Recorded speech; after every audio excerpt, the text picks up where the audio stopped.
suggestion de la semaine, Univers Ludo, Photosynthesis de Hjalmar Alk, un jeu qui se joue de 2 à 4 joueurs qui dure entre 45 et 60 minutes, où les joueurs représentent différentes espèces d'arbres dans une forêt et on va devoir se battre contre les autres espèces pour obtenir le plus de soleil possible.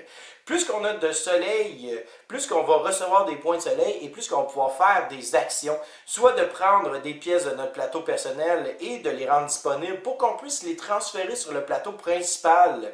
Maintenant, le but, c'est qu'on puisse transformer toutes nos pièces en gros arbres. Une fois qu'on a un gros arbre sur le plateau, on peut le faire mourir, qui va retourner sur notre plateau personnel, et on va obtenir des points de victoire. Donc on a toujours ce cycle naturel-là qui se crée parce que chaque fois que quelque chose est retiré du plateau principal, il revient sur ton plateau de joueur.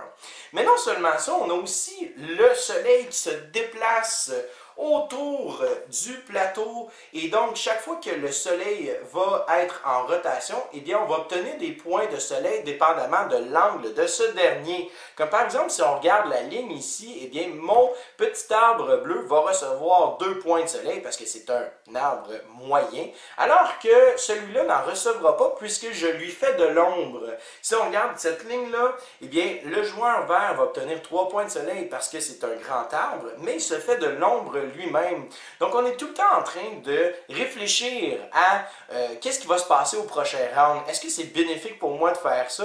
Et quand est-ce que cet arbre-là va me permettre d'avoir du soleil? Est-ce que ça sera bénéfique à long terme ou pas? Mais aussi, il faut observer qu'est-ce que les autres joueurs vont faire parce que tout ce que les autres joueurs font influence tes choix dans le futur. Donc, il faut continuellement que tu t'adaptes à la nature.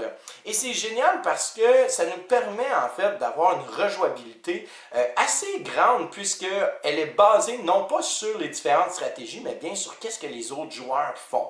Et c'est un jeu qui est quand même assez simple à expliquer, mais qui est difficile à maîtriser, ce qui fait en sorte qu'on va vouloir retourner à ce jeu-là continuellement et on va vouloir le montrer aux autres parce que ce jeu-là, esthétiquement, est vraiment, vraiment attrayant. On est curieux de savoir, ah, c'est quoi ce jeu-là, comment est-ce que ça se joue, et une fois qu'on est dedans, ben, c'est intéressant parce que on réfléchit en conséquence non seulement de qu'est-ce que nous on veut faire à long terme, mais aussi en conséquence de ce que les autres veulent faire. On a vraiment un très très beau jeu qui représente super bien la nature en général.